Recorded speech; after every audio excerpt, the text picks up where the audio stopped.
Le président de la République, chef de l'État Issoufou Mahamadou, répond aux questions de la presse nationale et internationale à Paris, où il prend part au sommet de l'Élysée sur la sécurité en Afrique.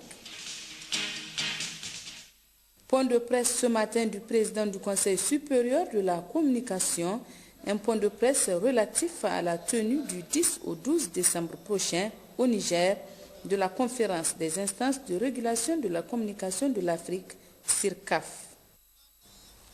Bonsoir à tous et bienvenue dans cette édition d'information. Le président de la République, chef de l'État Issoufou Mahamadou, prend part à Paris au sommet de l'Élysée sur la sécurité en Afrique. Après l'ouverture des travaux, il s'est livré aux questions de la presse nationale et internationale, notamment sur ses attentes de ce sommet. Un extrait de son intervention. Alors, comme vous le savez, le sommet se déroule sur des thèmes précis, la paix et la sécurité en Afrique. Ensuite, le partenariat économique pour le développement. Et enfin, les questions de changement climatique. Et ce que j'attends du sommet, c'est qu'on puisse confirmer la prise de conscience qui est en cours actuellement au niveau mondial sur la liaison qui existe désormais entre sécurité et développement. Au Niger, nous en avons pleinement conscience face aux menaces auxquelles le Sahel est exposé, les menaces que vous connaissez, menaces d'organisations criminelles, menaces terroristes. Face à ces menaces, nous sommes obligés de réfléchir sur les solutions à court terme et à long terme. En ce qui concerne les solutions à court terme, elles sont sécuritaires. Elles sont sécuritaires, il faut renforcer les capacités des forces de défense et de sécurité de chaque pays. Il faut renforcer les capacités de renseignement de chaque pays. Mais au-delà des pays pris isolement, il faut mutualiser, je crois, les moyens de tous les pays pour faire face à ces menaces. Mais ça, c'est à court terme. À long terme, il est clair que la solution, c'est le développement. Parce que je considère qu'aujourd'hui, le principal allié des djihadistes, le principal allié des terroristes, le principal allié des organisations criminelles, c'est la pauvreté. Lorsque nous aurons vaincu la pauvreté, alors nous aurons réalisé les conditions de l'affaiblissement du terrorisme et des organisations criminelles, parce que c'est sur le terreau de la pauvreté que le terrorisme recrute, que le crime organisé recrute. Donc à long terme, la solution, c'est le développement économique et social des pays du Sahel et de manière générale des pays du Sud. Et il s'agit ici d'une œuvre par rapport à laquelle les pays développés ne doivent pas se désengager, ils doivent être solidaires avec nos pays.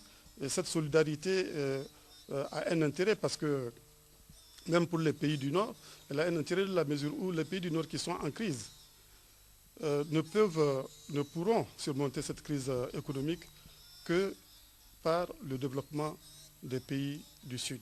Donc le soutien aux pays du Sud, ça ne fait pas partie du problème, c'est une partie de la solution. Vous savez, pour renforcer la capacité de l'économie mondiale à résister aux crises, la meilleure façon, je crois, c'est d'exploiter les gisements de croissance qui existent au Sud. Donc le sommet, j'attends du sommet qu'il y ait une affirmation très claire de la liaison sécurité et développement et qu'il y ait une affirmation très claire de l'engagement de tous les participants au sommet à mobiliser suffisamment de ressources pour les pays qui sont en voie de développement, pour que ces pays-là puissent investir dans le capital humain, dans la formation, pour qu'ils puissent investir dans les infrastructures, etc. En marge du sommet de l'Élysée, le président de la République, Issoufou Mahamadou, s'est entretenu avec son homologue du Faso, le président Blaise Compaoré. La coopération bilatérale entre les deux pays était au centre de cet entretien.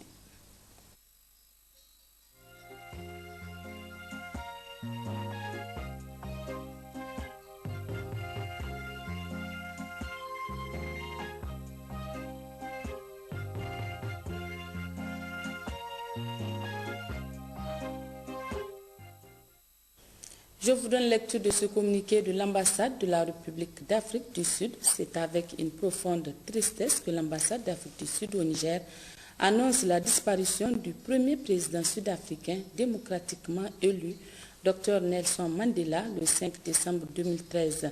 Le président Zuma, annonçant la triste nouvelle, a dit « Notre bien-aimé Nelson Mandela, le président fondateur de notre nation démocratique, a quitté, 3 points de suspension, paisiblement en compagnie de sa famille. Il a dit que notre nation a perdu son plus grand fils et notre peuple a perdu son père. Le président Zuma a continué et a déclaré que son combat inlassable pour la liberté, la paix et le respect des droits de l'homme lui a valu le respect du monde. Nos pensées et prières sont avec la famille Mandela, à qui nous devons la dette de gratitude. Il est mort à l'âge de 95 ans. L'ambassade ouvrira le livre de condoléances pour les messages de soutien pendant les dates et heures suivantes. Lundi 9 décembre 2013, 14h à 16h pour les officiels.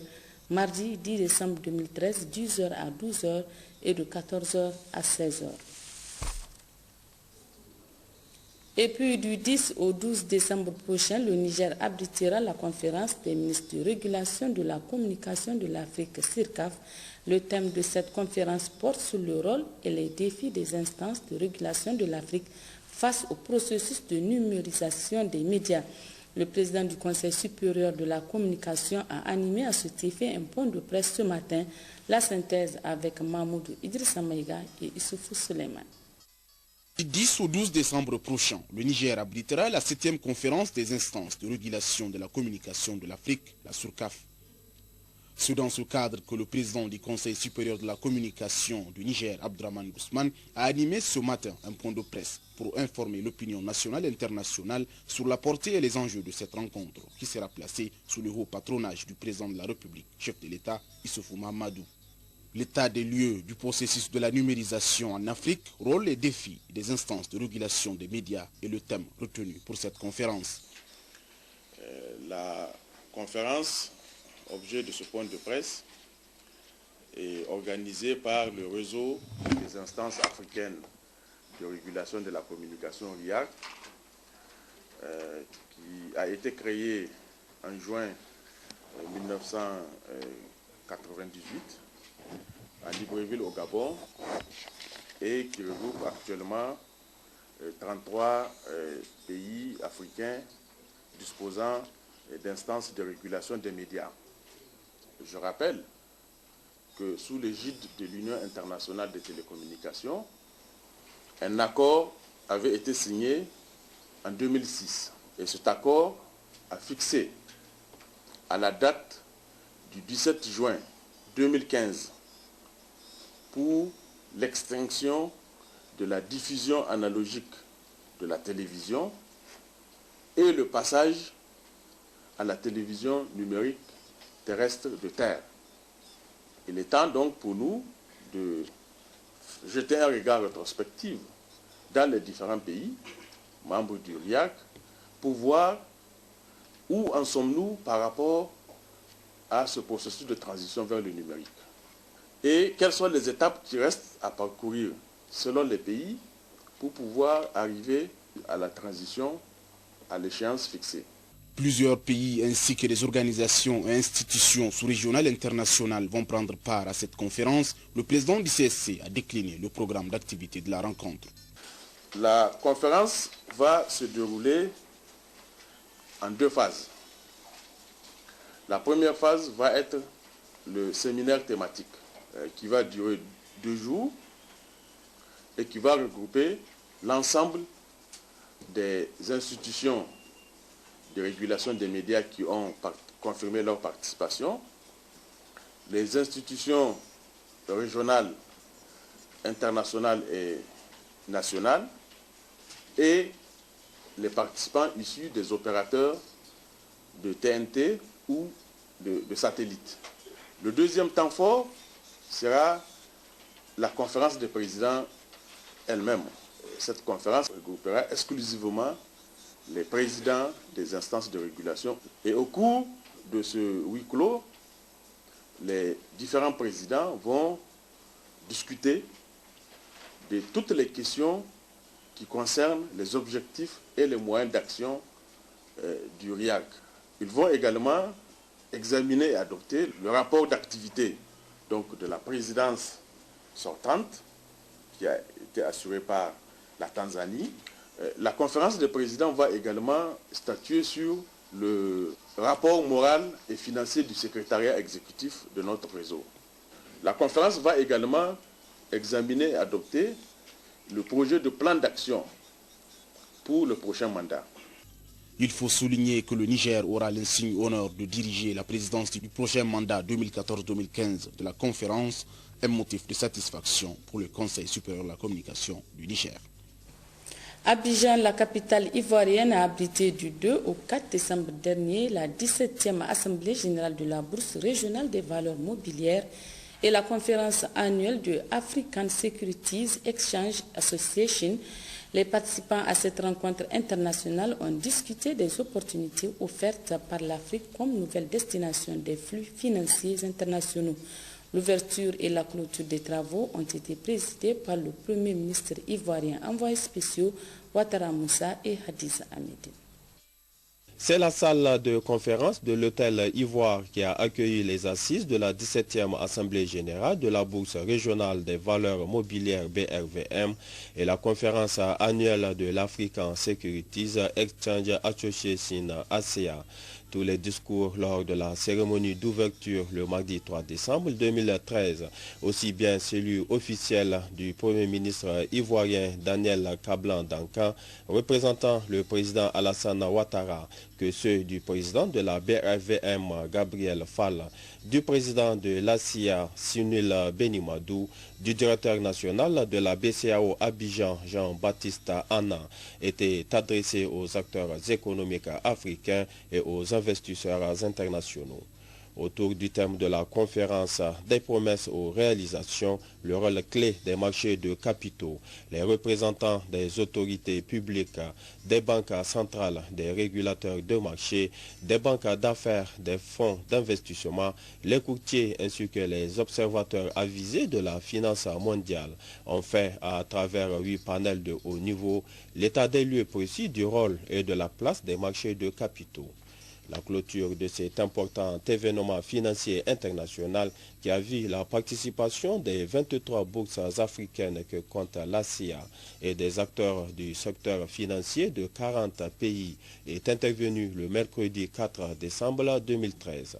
Dans son discours, le Premier ministre Daniel Kablan-Dankan a insisté sur l'importance de l'intégration économique comme opportunité de développement d'un secteur financier viable, capable de soutenir la réalisation de projets d'intérêt communautaire. Les discussions au cours des travaux ont démontré que notre continent dispose des atouts nécessaires à travers les organisations régionales et sous-régionales exerçant sur le segment de la promotion et du renforcement du financement de son développement économique et social. Cela passera inexorablement par la mise en œuvre de politiques économiques d'intégration régionale et sous-régionale. Tous les acteurs du développement de notre continent sont appelés à faire face collectivement à ces enjeux, ce qui justifie toute la pertinence du thème de cette rencontre, mettant en synergie la mobilisation des financements et l'émergence de l'Afrique. Auparavant, le directeur général de la BRVM a, dans les résolutions issues de cette conférence, exhorté les États à adopter des mesures favorables à l'épanouissement des bourses africaines et à s'engager dans la promotion de l'activité boursière. Pendant 2 jours, Abidjan a été la capitale mondiale des marchés financiers avec plus de 350 participants à cette conférence. Les approches de solutions retenues concernent aussi bien les États que les acteurs du marché. Au titre des États, les bourses africaines souhaitent l'adoption d'incitations favorisant l'entrée en bourse de sociétés du secteur privé et en particulier des PME ainsi que les entreprises à fort potentiel de croissance. La réalisation des privatisations des entreprises publiques par le canal de la bourse, l'encouragement des partenariats publics-privés, l'amélioration générale du climat des affaires. Pour le président de la Bourse régionale des valeurs mobilières, cette 17e conférence de l'ACIA est une réussite car elle a répondu aux attentes. C'est la réunion la plus aboutie depuis quelques années déjà entre les bourses africaines.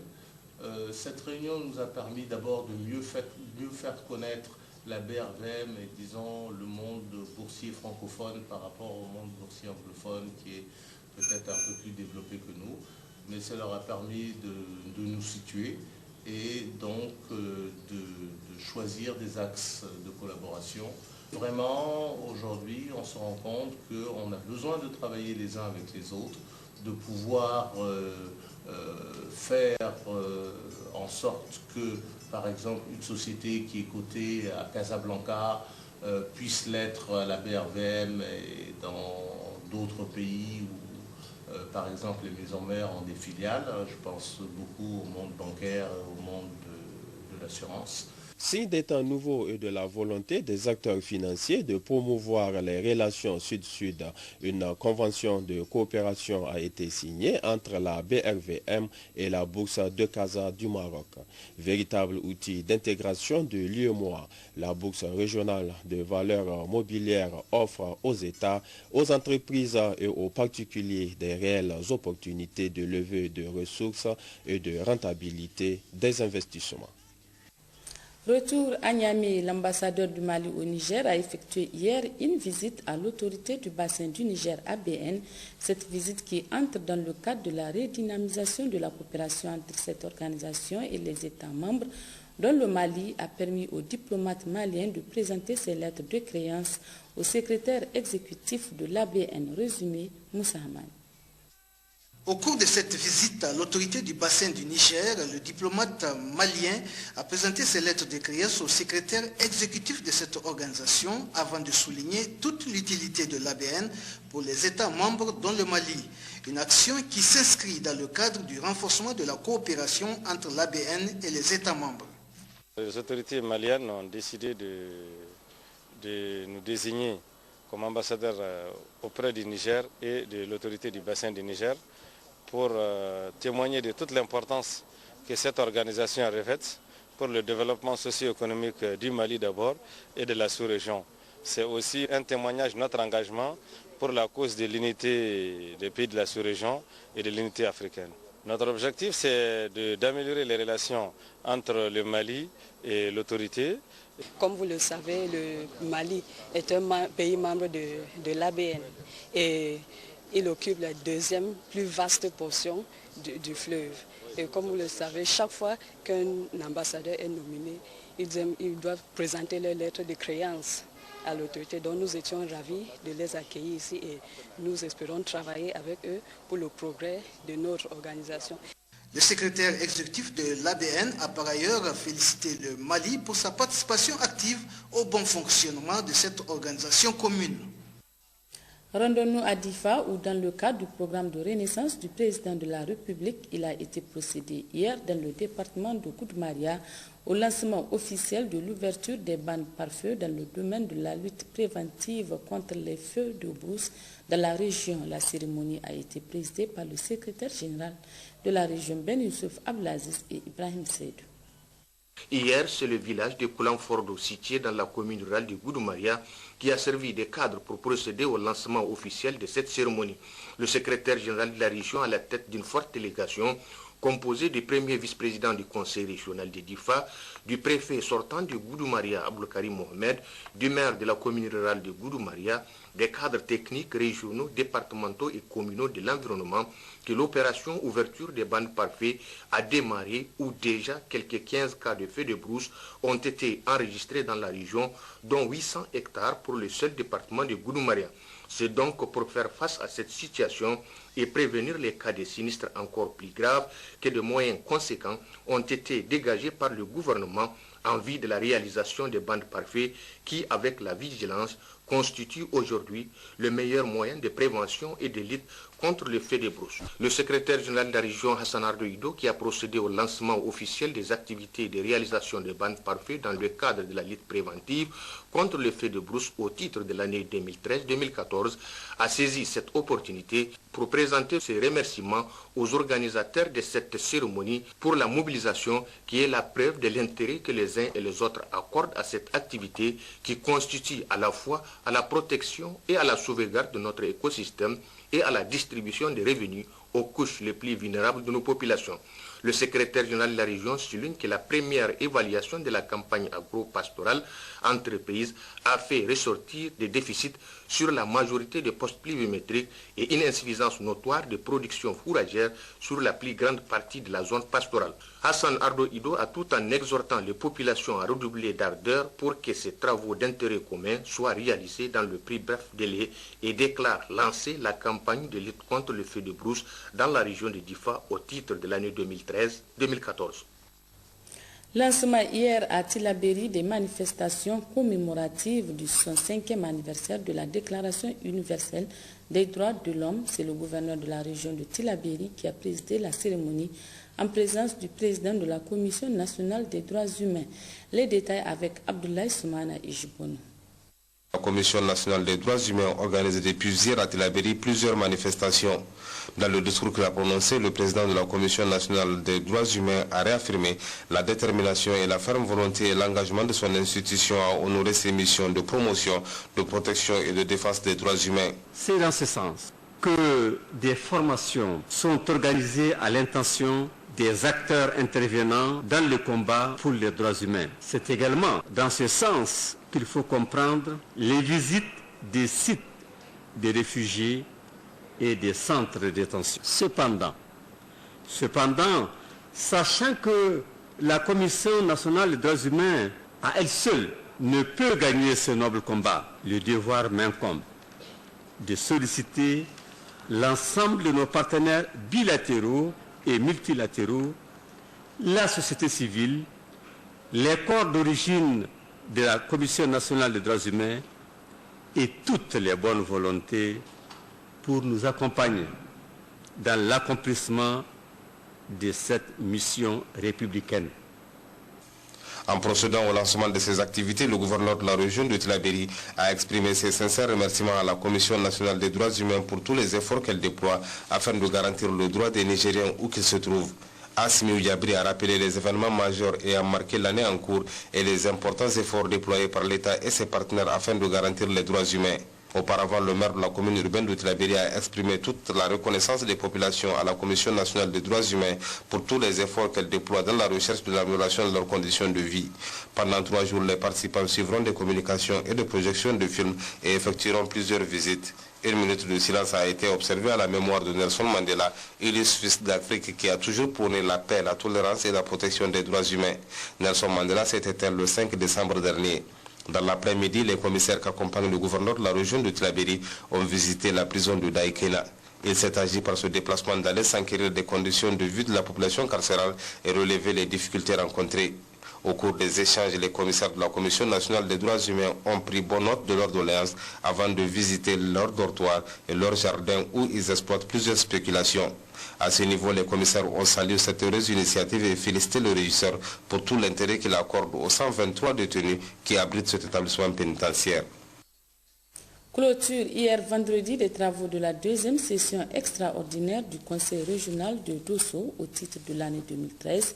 C'est le président du Conseil, Hima Munkaila, qui a présidé la cérémonie officielle de clôture des travaux. Compte rendu, Issa Saleh et Moro Abdou. Après 2 jours d'intenses travaux, la 2e session extraordinaire du Conseil régional de Dosso ont pris fin ce vendredi dans l'après-midi sur une note de satisfaction totale. Tous les points inscrits à l'ordre du jour de cette session ont été minutieusement examinés et ont permis aux conseillers et aux partenaires techniques et financiers de mieux appréhender les questions vitales de la région de Dosso.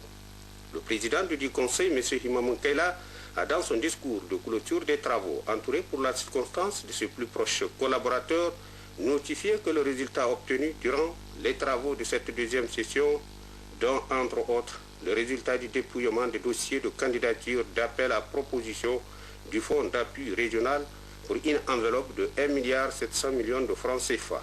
La présentation de la version finale de l'étude sur la capitalisation du foncier rural et les ressources naturelles.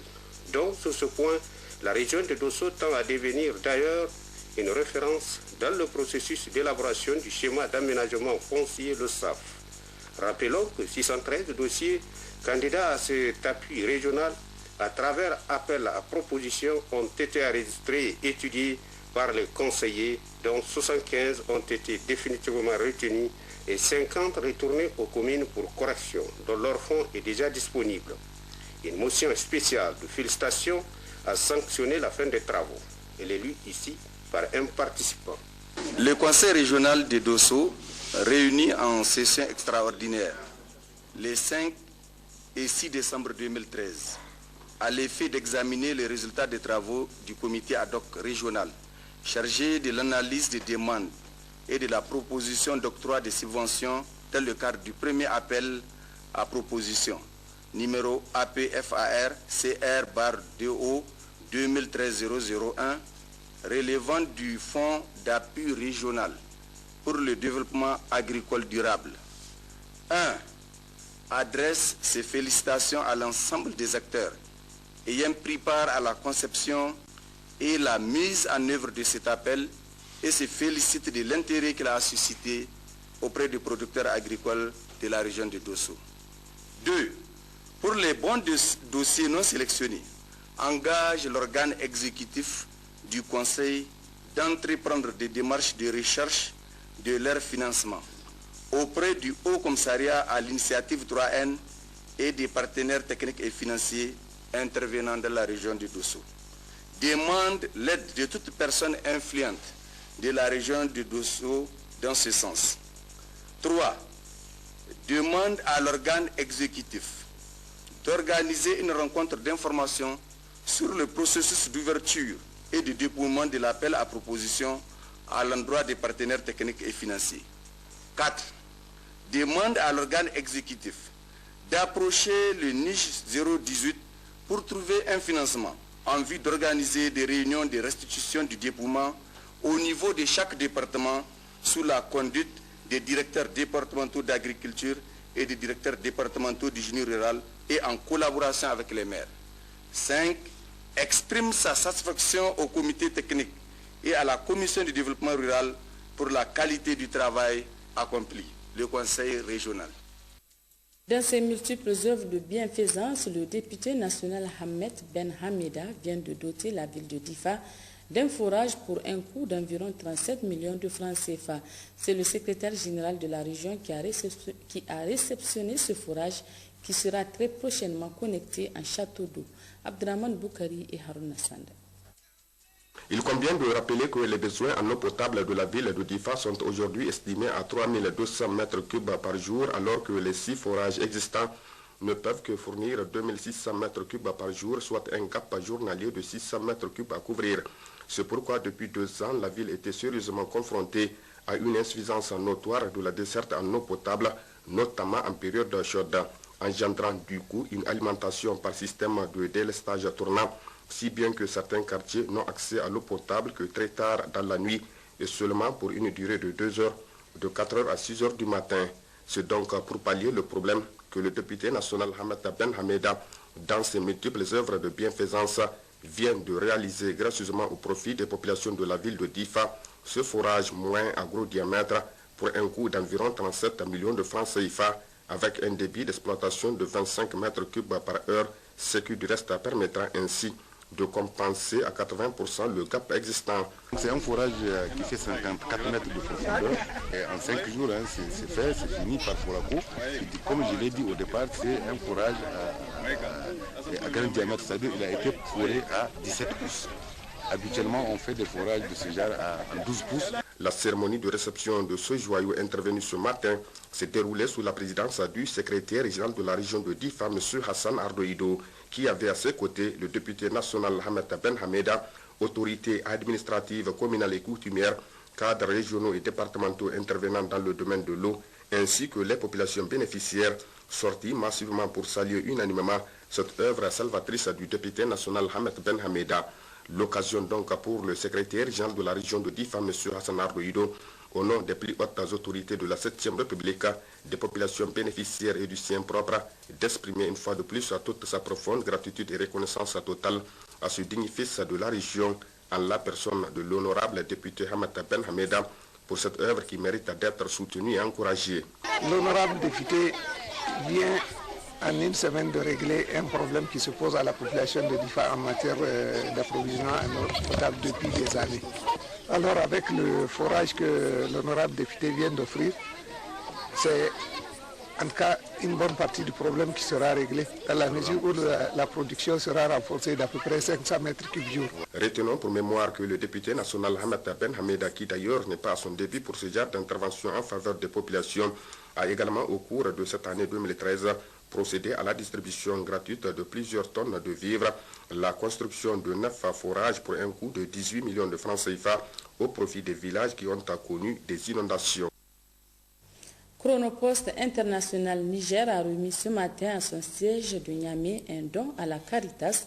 Le don est composé de 16 colis contenant 2900 lunettes usagées. Moudanchirou Oumajamila et Mohamed Adamou pour les détails. Cette cérémonie revêt un caractère humanitaire. Humanitaire de la mesure où Chronopost International Niger octroie à cette occasion un don de lunettes usagées à l'atelier optique de Caritas Niger.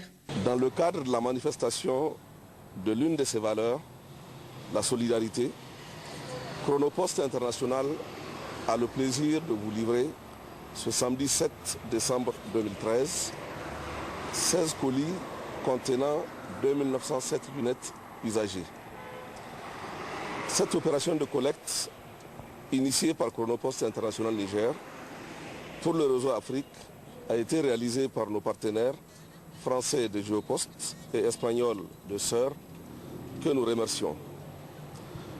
En souhaitant meilleure vision aux futurs acquéreurs de ces lunettes, je vous prie d'accepter ces colis de CADEV Niger, fidèle client de Chronopost International Niger. Geste apprécié à sa juste valeur par les bénéficiaires. L'atelier optique a été créé depuis 1988 et depuis lors, des milliers de Nigériens ont été soulagés grâce à la vente des lunettes qu'on réalise cet atelier. Et les lunettes sont vendues à des prix sociaux, car la Caritas œuvre pour les plus démunis, les plus pauvres. Nul n'ignore ce que représente la vue dans la vie d'un homme. Et c'est pourquoi le geste que vous venez de faire aujourd'hui est hautement humanitaire. Et au nom de l'archevêque, président de la pastorale sociale et président de la Caritas diocésaine de Niamey, je vous remercie sincèrement pour ce don qui, je vous assure, ira directement aux ayants droit. Par cette action, Chronopost International Niger répond ainsi à un rôle de responsabilité sociale en tant qu'entreprise. L'appel lancé par le président de la République pour les prières collectives en faveur de notre pays a été entendu par les populations du département de Goudmaria. En témoigne la grande mobilisation du chef de canton de cette localité où plusieurs imams des mosquées ont prié pour la paix et la stabilité au Niger. D'autres précisions avec Ben Youssouf Abdelaziz et Ibrahim Seydou.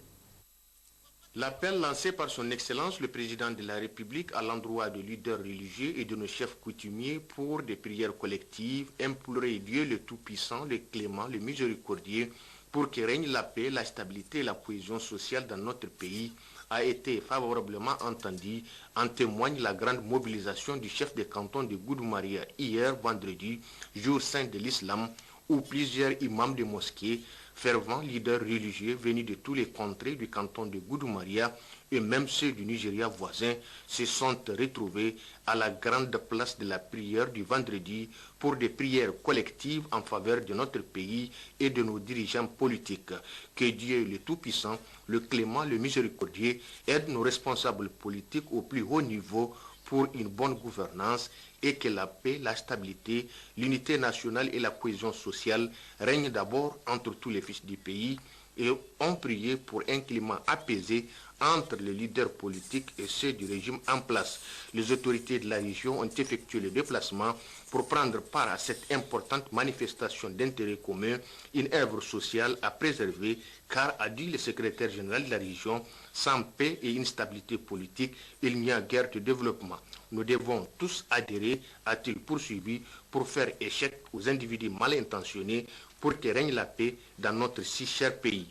Paix après cette prière collective, le chef de canton de Goudou-Maria, entouré pour la circonstance des autorités de la région et de tous les chefs de village et de groupements du canton, tous ceux qui ont effectué le déplacement et ont répondu présent à l'appel de son Excellence le Président de la République, celui de la paix, de l'unité, de la stabilité et la cohésion sociale à tous les niveaux. L'honorable chef de canton, Marouma Arifa, a par la même occasion sollicité d'élargir ce genre de prières dans tous les villages de son canton.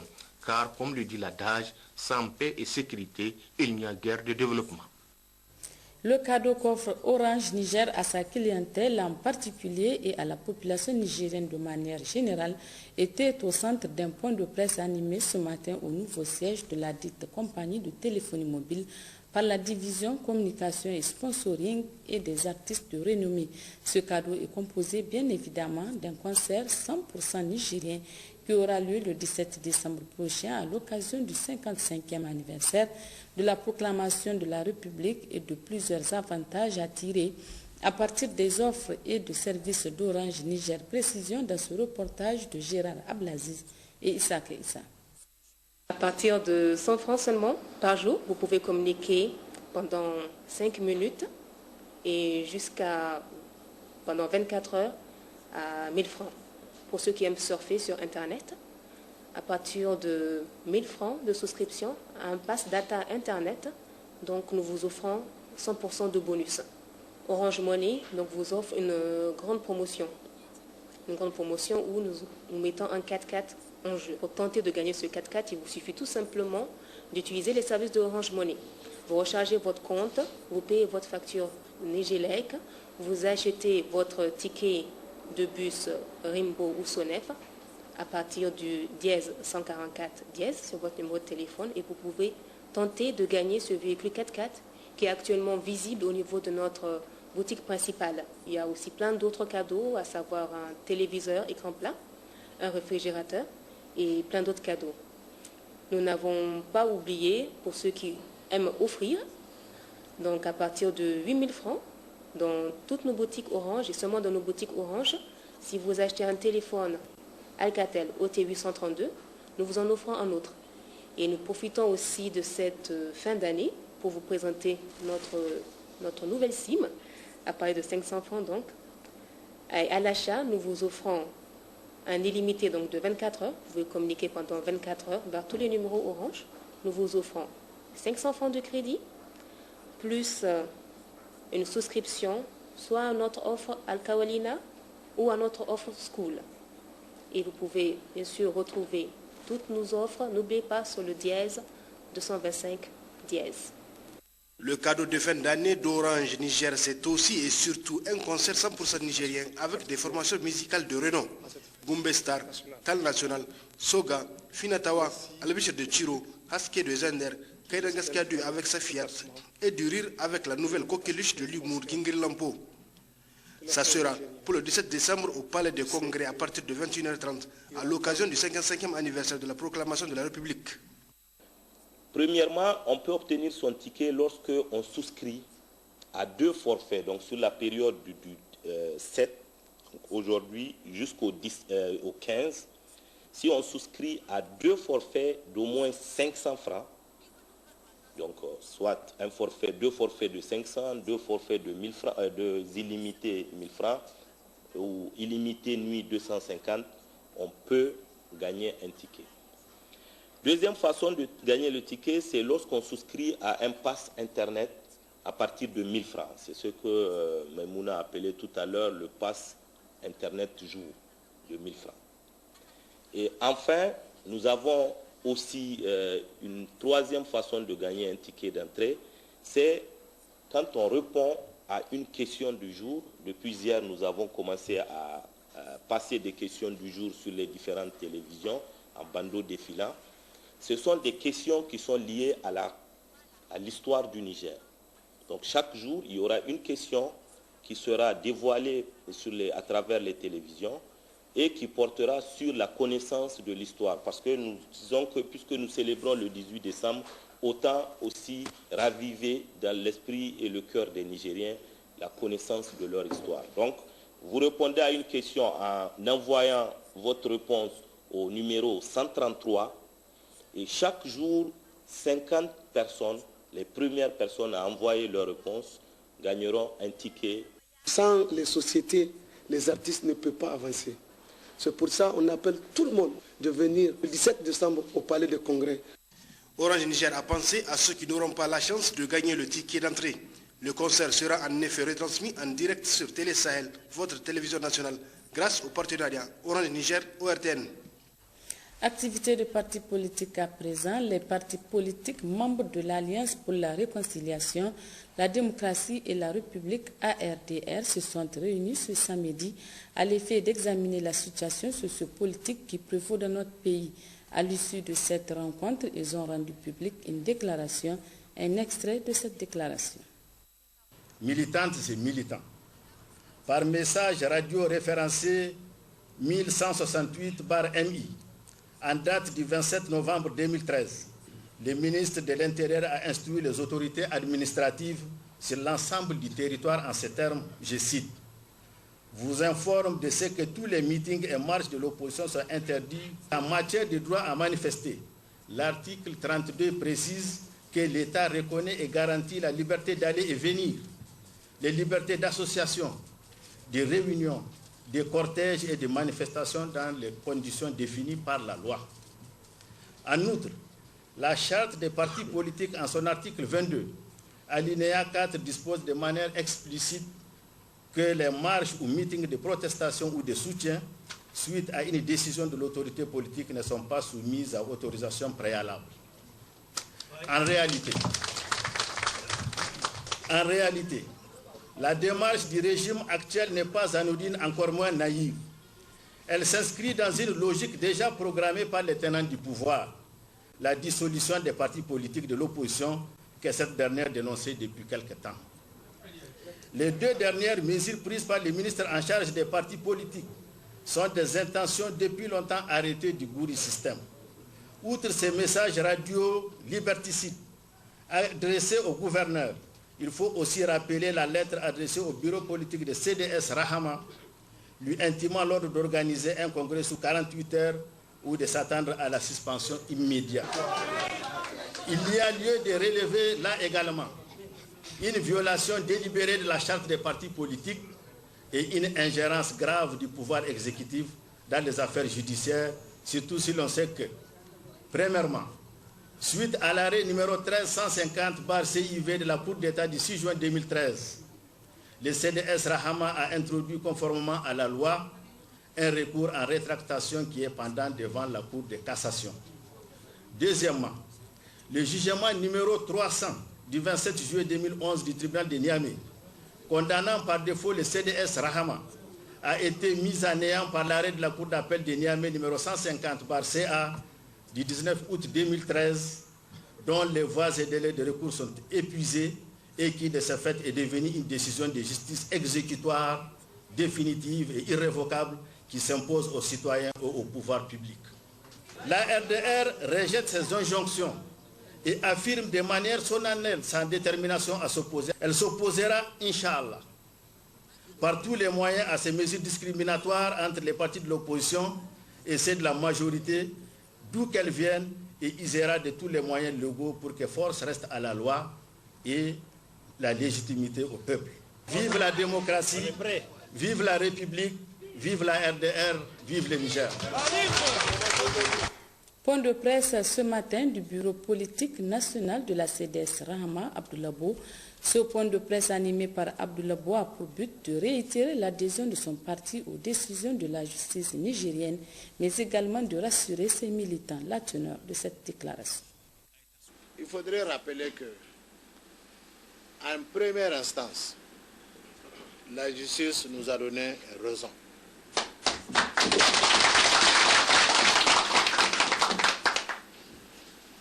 en appel.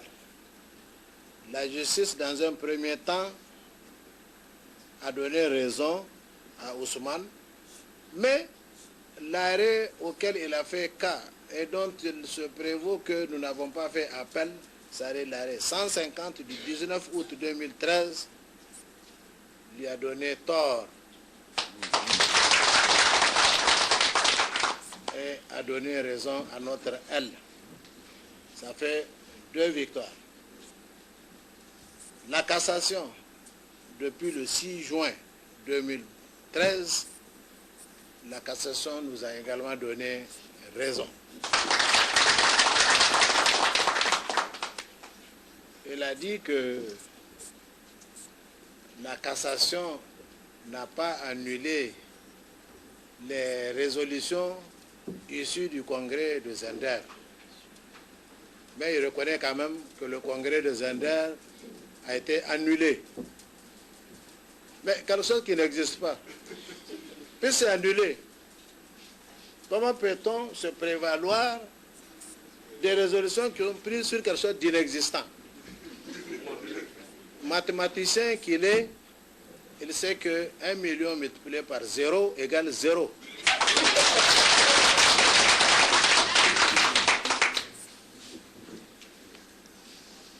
Alors, peut-être pour donner plus de clarification, évidemment ça c'est à l'endroit des juristes, mais nous allons y revenir en langue pour donner plus de précision. Dans l'arrêt en question, l'arrêt numéro 13 du 6 juin rendu par la Cour d'État, cet arrêt dit ceci, évidemment je vous lis les derniers passages. Je cite: attendu que la cassation ainsi encourue ne laisse rien à juger au fond, l'appel est irrecevable. Entendez, l'appel que Mme Ousmane a interjeté. Qu'il convient par conséquent de dire qu'il n'y a pas lieu à renvoi. Qu'il n'y a pas lieu à renvoi, ça veut dire qu'au niveau de la Cour de cassation, ils ont jugé, c'est terminé, c'est pas la peine de renvoyer, c'est terminé. On ne va pas renvoyer ça en cour d'appel pour qu'il le rejuge. Non, parce qu'ils ont dit que tout est faux déjà à la cassation, en cour d'appel, donc il n'y a pas lieu à renvoi. C'est-à-dire que c'est terminé. Nous en venons à présent à la partie magazine de cette édition. Il s'agit d'un entretien qu'a accordé le président de la République, Issoufou Mamadou, à France 24 sur notamment la sécurité sahélo-saharienne. Bonne réception et bonsoir sur Télésahel. Cette résolution qui vient d'être adoptée par les Nations Unies autorisant le recours à la force pour mettre fin aux exactions qui ont cours en Centrafrique depuis maintenant plusieurs mois. Je pense que c'est une résolution salutaire et avec cette résolution, je pense que l'intervention française est totalement couverte à un mandat international et cette intervention permettra d'assainir et de stabiliser la situation en Centrafrique. Pour vous, il fallait que la France intervienne? Je pense que pour nous, il fallait une intervention urgente pour mettre fin aux tueries, aux exactions. Et le pays qui est le plus prompt à pouvoir faire cette intervention, c'est la France. Nous avons vu déjà le cas au Mali. Si la France n'était pas intervenue au Mali à travers l'intervention Serval, vous savez quelle aurait été la situation du Mali. Donc je me félicite de cette intervention de la France en Centrafrique. Alors vous êtes à Paris pour un sommet dit de la paix et de la sécurité en Afrique. Et c'est un petit peu paradoxal de voir que la France demande à travers ce sommet aux Africains de prendre en main leur sécurité et qu'en même temps elle intervient en Afrique de plus en plus fréquemment. Oui, elle intervient parce qu'à court terme, peut-être les États africains ne sont pas prêts à faire face aux menaces auxquelles ils sont exposés. On l'a vu déjà pour le cas du Mali. On vient de parler de la Centrafrique. En attendant que les États africains soient prêts pour faire face à ces menaces, pour assurer leur sécurité, il faut bien que quelqu'un arrive à le faire. Et si la France le fait, je pense que c'est tant mieux. Mais cela ne doit pas amener les Africains à rester les bras croisés. Les Africains doivent prendre des dispositions pour prendre en charge leur sécurité, pour créer les conditions pour que leurs États soient capables de protéger leurs frontières et de protéger les personnes et les biens à l'intérieur de leur territoire. Mais vous savez aussi que ce qui se passe aujourd'hui en Afrique est la conséquence d'un désengagement à un certain moment des États du secteur de la sécurité. Vous vous rappelez, il fut un temps où les institutions financières internationales comme la Banque mondiale et le FMI demandaient à nos États de réduire leur budget de défense, leur budget de sécurité. Et je pense que cela n'est pas sans conséquence sur ce qui se passe aujourd'hui en Afrique. Aujourd'hui, tout le monde est conscient du fait qu'il faut investir dans la sécurité, parce que sans la sécurité, rien n'est possible, et en particulier sans la sécurité, il n'y a pas de développement. Mais Monsieur le Président, ces discours, on les entend depuis des années. Il faut créer une force africaine en attente, il faut enfin se prendre en main. En dehors des incantations, les actes ne sont pas là. C'est quand même un grave problème. Je pense qu'il y a une évolution qui est en train de s'opérer. Si je prends le cas du Niger, ces derniers temps, nous avons beaucoup fait dans le secteur de la sécurité. Nous avons beaucoup investi dans la sécurité. Nous avons beaucoup investi dans le renforcement des capacités opérationnelles de nos forces. Nous avons beaucoup investi dans le renforcement de nos capacités de renseignement. J'imagine que les autres États africains sont en train de faire la même chose. Et cela ne suffit pas que de manière isolée, les États prennent des mesures. Il faut que les États mutualisent leurs moyens, parce que les menaces dépassent les possibilités d'un seul pays, d'un seul État. Et c'est pour cela que je pense que cette fois-ci, la force en attente verra effectivement le jour, puisqu'on ne peut pas continuer éternellement à sous-traiter notre sécurité. Le Niger, justement, la sécurité dans le pays, il y a eu plusieurs incidents. Récemment, un homme a été arrêté. On a dit qu'il préparait des attentats à Niamey, dans la capitale. C'est un véritable souci, sans doute lié aux troubles au Mali. Mais au Niger, il y a aussi un danger de terrorisme. Alors au Niger, on peut se féliciter de constater que le pays est quand même en paix et en sécurité, en dépit de l'existence d'un environnement très défavorable, en dépit de la situation au Mali, qui a des répercussions sur l'ensemble du Sahel, en dépit de la situation en Libye, qui elle aussi a des répercussions sur l'ensemble du Sahel, en dépit aussi de ce que nous connaissons au Nigeria avec la présence de Boko Haram. Vous voyez, tous ces pays sont des pays frontaliers du Niger, mais le Niger a su prendre des mesures pour protéger ses frontières et protéger les personnes et les biens à l'intérieur du pays. Mais il n'y a jamais de système sécuritaire parfait. Sinon, il n'y aurait pas eu le 11 septembre.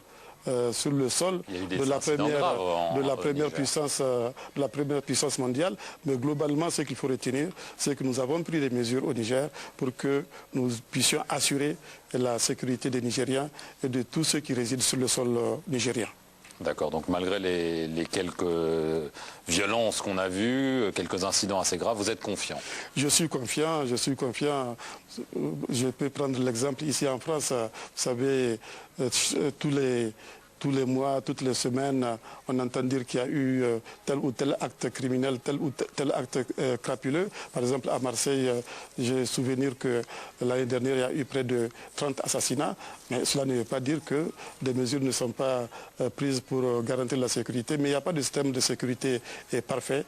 Mais au Niger, en tout cas, nous prenons les mesures pour sécuriser notre pays. Je veux en venir au Mali. On a beaucoup dit que vous avez été un acteur central dans la libération des 4 otages français qui avaient été enlevés chez vous, au Niger, à Arlit. On a beaucoup parlé de rançon, de gestes politiques, libération de certains prisonniers, mandat d'arrêt levé contre d'autres. Qu'est-ce que vous pouvez nous dire sur votre rôle? Alors, je dois me féliciter encore que le Niger ait pu obtenir ce résultat. Ces otages ont été enlevés sur notre territoire et depuis leur enlèvement, nous sommes fait le devoir de tout mettre en œuvre pour leur libération. Nous y sommes arrivés, mais pas en négociant la libération de certains terroristes arrêtés et pas non plus en payant de rançon. Nous avons utilisé d'autres arguments que cela pour arriver à ce résultat. Quels sont-ils? Je ne peux pas les révéler. Est-ce que de l'argent privé a été utilisé pour faciliter les choses? Je vous ai dit qu'il n'y a pas eu de rançon à ma connaissance. Et je suis sûr de ce que je dis. Il n'y a pas eu de rançon payée. Et nous avons utilisé d'autres arguments que je ne vais pas révéler ici, parce que ces arguments peuvent servir dans l'avenir. Mais quand on dit que vous avez été un personnage central de cette libération, on dit la vérité. J'ai contribué à la place qui est la mienne.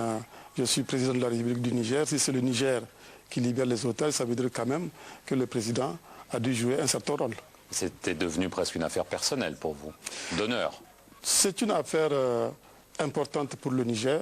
C'est presque une affaire d'honneur, si vous pouvez, si vous me prêtez le mot, parce que quand même ils ont été enlevés sur le territoire nigérien. Il fallait que le Niger participe et fasse en sorte qu'il soit effectivement libéré. Je vais revenir à la situation à Kidal, dans le nord du Mali. Il y a beaucoup de discussions en ce moment sur la façon dont la France a géré, entre guillemets, le mouvement national de libération de l'Azawad, le MNLA. Est-ce que vous pensez que la France s'est trompée? Non, moi, il y a ce que je pense, et c'est ce que je vais vous dire. Je pense que le MNLA doit être désarmé, je l'ai toujours dit, et je suis toujours sur cette position. Il ne peut pas avoir deux armées sur le même territoire.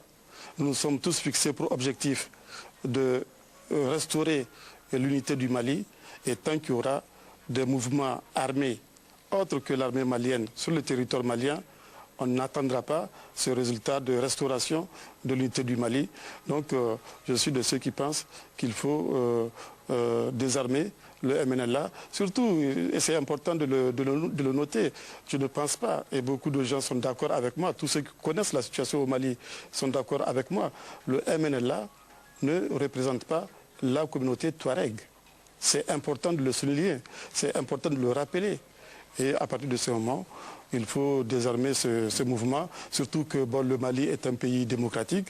Si le MNLA veut concourir au suffrage, il y avait des élections qui se déroulent, il y a des élections qui se déroulent au Mali, il aurait pu se présenter aux élections, on aurait pu voir à travers ces élections sa représentativité. Mais pourquoi est-ce que la force française et les forces de l'ONU ne désarment pas le MNLA? Elles en ont le pouvoir. Nous continuerons à dire à tous nos interlocuteurs qu'il faut désarmer le MNLA jusqu'à ce qu'on obtienne ce résultat. Dernière question, vous avez mentionné le Nigeria, la secte Boko Haram. Il y a une offensive de l'armée nigériane qui a des conséquences chez vous. Comme vous l'avez dit, c'est un pays frontalier. On l'a déjà vu aussi au Cameroun où il y a eu des enlèvements de Français qui ont été ramenés au Nigeria. Est-ce que c'est aussi une crainte que Boko Haram se répande au Niger et conduisent des actions similaires? C'est vrai, la situation au Nigeria nous préoccupe beaucoup parce que le Niger a une longue frontière avec le Nigeria, 1500 km de frontière. C'est les mêmes populations de part et d'autre de cette frontière. Donc nous suivons avec beaucoup d'attention l'évolution de la situation au Nigeria. Nous travaillons beaucoup avec les autorités nigérianes sur ce dossier, que ce soit sur le plan de l'échange d'informations, des renseignements, ou même sur le plan opérationnel. Nous sommes en train de mutualiser nos moyens, en particulier en ce qui concerne la zone du lac Tchad. Il y a des cellules de Boko Haram au Niger? Non, je n'ai pas noté l'existence de cellules de Boko Haram au Niger, mais comme je viens de vous le dire, nous partageons quand même une longue frontière avec le Nigeria, donc nécessairement il y a quelques influences sur le Niger. Merci beaucoup, Monsieur le Président Issoufou, de nous avoir accordé cet entretien. Merci à vous de l'avoir regardé.